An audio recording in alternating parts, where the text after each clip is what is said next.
Jack paced the porch, shouting into his phone. I can't just leave. If I don't reply, the whole deal collapses. They need me. Ping, ping. The notifications didn't stop. Inside the quiet stable, Grandpa didn't look up. He just kept brushing the old mare's coat, slow and steady. Finally, he spoke softly. You remind me of Baron, the old man said. He was a legendary horse. He also believed the sun would refuse to rise if he stopped running. Baron was more than just a horse. He was a legend in these parts.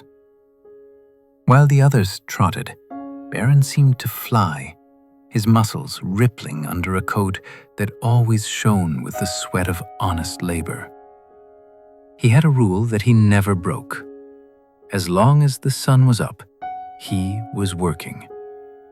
When the other animals sought the cool shade of the old oak trees to escape the heat, Baron was still out there, pulling the plow through the hard earth. He carried double the load and ran twice the distance, never asking for a break. But he didn't work this hard because he had to. He did it because of what he believed deep down.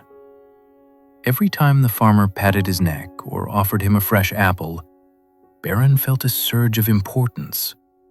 He told himself, "The master loves me best because I work the hardest."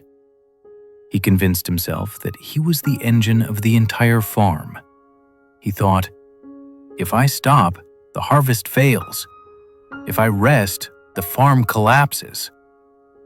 He wore his constant exhaustion like a badge of honor, truly believing that his refusal to stop was the only thing keeping his world from falling apart. One afternoon, the load was heavy and the mud was deep. Baron felt a sharp warning in his leg, a fire in his muscles, but he ignored it. He was essential. He had to finish the row. Then it happened. A sound like a dry branch snapping in the winter woods. Crack. Baron collapsed. The world tilted sideways and he hit the ground hard. Silence fell over the field. He lay there in the dust, chest heaving, waiting. He waited for the master to come running, tears streaming, panic in his voice. He imagined the master shouting, "Save him! Do whatever it costs! He is the heart of this farm!" The master did come, but he didn't run.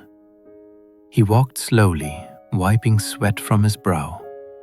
He stood over Baron, looking down not with grief, but with calculation. He didn't kneel, he didn't cry. He simply took out his phone. Baron strained to listen, expecting a plea for help. Instead, he heard a voice as dry as the dirt he lay on. "Yeah, it's me. The big one broke down. Send a truck. And bring a fresh one. I have a schedule to keep." And just like that, the illusion broke. Before the sun even set, while Baron was still breathing his last ragged breaths, a trailer pulled up. A young, strong horse stepped out, led straight into the stall Baron had kept warm for years. The farm didn't stop. The sun didn't pause. The only thing that ended was Baron. Jack's thumb hovered over the send button. His chest felt tight, but the frantic energy was gone, replaced by a cold realization. He looked at the old man, who was now calmly feeding the mare a carrot.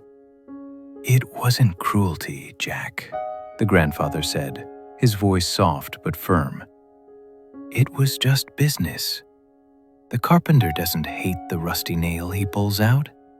He just needs to build the house. When the nail bends, he grabs another one. The house still gets built." Jack lowered his phone. "But I work harder than anyone," he whispered, almost to himself. "I built that team."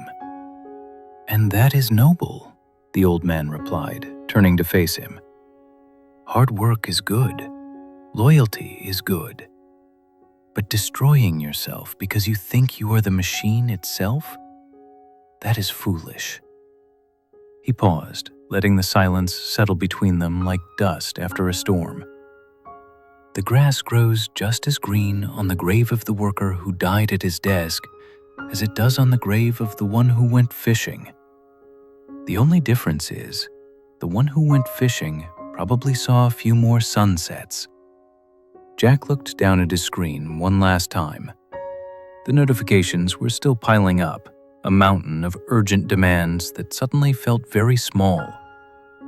He realized that if he broke today, the only thing that would stop was his own life. The company, like the farm, would just keep running. In the office, you are like a singular brick in a massive wall. If you break, they will simply slide another brick into your place, and the wall will stand just as tall. But at home, at your dinner table tonight, your specific seat is unique. No one else can fill it. If you are gone, that space remains empty forever. So do not leave the chair in your home cold just because you are fighting to keep a chair in a building that does not love you back. Tonight, be brave. Turn off your phone. Go home early. And for more stories that bring peace to your busy soul, subscribe to our channel. Stay calm and remember where you truly belong.